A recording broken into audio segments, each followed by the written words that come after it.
जीवन क्या है और जीवन का मकसद क्या है? क्या ये ख्याल आपके भी जहन में आता है, मन में आता है कि ये दिन क्या है और ये रात क्या है, जीवन क्या है? कभी कभी लगता है कि जीवन का आखिरी पड़ाव मृत्यु है। बस जीवन मृत्यु के बाद खत्म हो जाता है। बस जीना है और मरना है, यही जीने का मतलब जीने का ध्येय है, जिंदगी का ध्येय है। कभी कभी लगता है साला रात होती है और दिन होता है, खाते और हकते हैं, बस यही जिंदगी है अपनी। बस यही जिंदगी है। हाँ, जिंदगी आई है, आखिरी है मौत। जिंदगी और मौत के बीच होता है जिंदगी को संवारने के लिए खाना और सोच और सब क्रियाएं करनी होती है। पर इसके बाद जो मकसद होता है वो हमारे इस ब्रह्मांड को चलाने के लिए एक व्यक्ति ही ऐसी प्राणी है जो सबको हैंडल कर सकता है, क्योंकि भगवान ने, इस यूनिवर्स ने, इस ब्रह्मांड ने उसे शक्तियां प्रदान की है। हर एक व्यक्ति में एक ऐसी क्वालिटीज होती हैं, सबको सेम दिया है। क्या किसी को सूर्य की किरणें कम आई हो जब वो धूप में निकलता हो, तो कभी ऑक्सीजन कम पड़ा हो ऐसे ही बिना बीमारी के। सब इंसान, खाना तो भगवान उनको ना प्रोवाइड करता ही है कैसे न कैसे। तो गाइस, हमें ध्येय ढूंढना है हमारे जीवन का, मकसद ढूंढना है हमें हमारे जीवन का। तो वो मकसद है बस हम इस ब्रह्मांड की जो नियम है उसको पालन करते करते एक ब्रह्मांड को बैलेंस में लाए। यही हमारी कुदरत की, हमारे शास्त्रों द्वारा, हमारे साधुओं द्वारा, हमारे महापुरुषों द्वारा हमें यही चीज दिखाई जाती है कि बस अच्छे कर्म करो।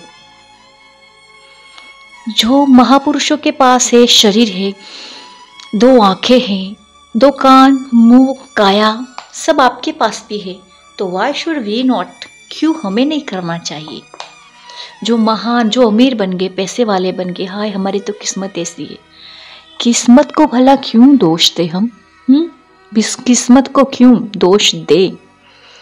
क्योंकि उन्होंने भी बहुत स्ट्रगल करके ये जो उनकी ये जगह है वो हासिल की है। तो हमें क्यों नहीं? बस हम किस्मत पे ही रोते रहेंगे। हमें तो बस, वो लोग तो इतनी महंगी कार में घूमते हैं, ये लोग तो ऐसे है वैसे है। रे बाबा, वो भी चुटकियों से ही, एक चुटकी से अभी ढेरों पहाड़ों में घूम रहे हैं, ढेरों में घूम रहे हैं। बस हमें तो डायरेक्ट उनकी जैसी ही चीज चाहिए। वो संभव नहीं है, क्योंकि ये ब्रह्मांड सबके लिए सेम है। सबको आंखें, सबको नाक, सबको जीवन, सबको 100 साल की आयु दे रखी है। इसमें हम हमारी जीवन को अच्छे से स्वस्थ तरीके से जिएंगे तो हम भी हासिल कर पाएंगे। हमें भी मेहनत करनी होगी। हमें कोई भी बिजनेस, कोई भी कार्य छोटे में नहीं लेना चाहिए।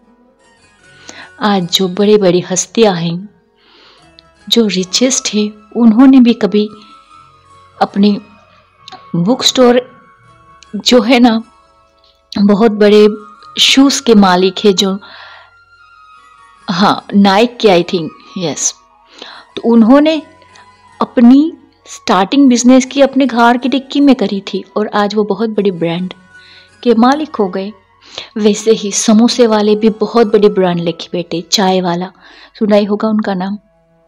तो क्यों नहीं हम कोई भी काम को छोटा समझना नहीं चाहिए। क्यों समझते हैं यार ये तो चाय वाला, अरे चाय वाले हमारे मोदी जी देखो कितने महान हस्ती है। हमारे धंधे, हमारे कार्य, हमारा जो प्रोफेशन को ना छोटा नहीं समझना चाहिए। हम किसी के नौकर नहीं। मैंने पहले भी कह चुकी है एक शॉर्ट में कि इस टाइम कोई किसी का भी नौकर नहीं है। सब किसी न किसी के नौकर हैं। हमारे घर काम करने वाली आती है, वो हमारी नौकर है। हम बड़े ज्वेलर्स हैं तो हम भी किसी के नौकर हैं। पूरे दिन बैठे रहते किसी को ना कुछ फैसिलिटी प्रोवाइड कराने के लिए ना। वो इंजीनियर, वो साइंटिस्ट भी किसी न किसी के नौकर हैं, क्योंकि वो किसी न और के लिए करते हैं, क्योंकि हर एक इंसान एक दूसरे का पूरक होता है। तो कभी किसी चीज़ को छोटे में नहीं लो। और हाँ, बस ज़िंदगी की बात चालू की थी हमने कि जीवन का मकसद क्या है और ज़िंदगी क्या है। बस ज़िंदगी और मौत के बीच एक इंसान का टास्क है, और उस टास्क के पूरे करने के लिए उनको खाना पीना होता है, और उसको मेहनत करके जो उपार्जन करता है, जो धन और संपत्ति, वो लोगों के कल्याण के लिए, मतलब ऐसे लोग नहीं कि जो बैठे रहे बैठे बैठे खाए, जो सक्षम नहीं है अपने धर्म के लिए, जो सक्षम नहीं है, सिर्फ हमारा ही हक नहीं है, अन्य प्राणियों का भी हक है, जीवों का भी हक है। तो उनके लिए हम कुछ न कुछ करना चाहते हैं, वो करना चाहिए। बस वही हमारे जीवन का मकसद है। Thank you.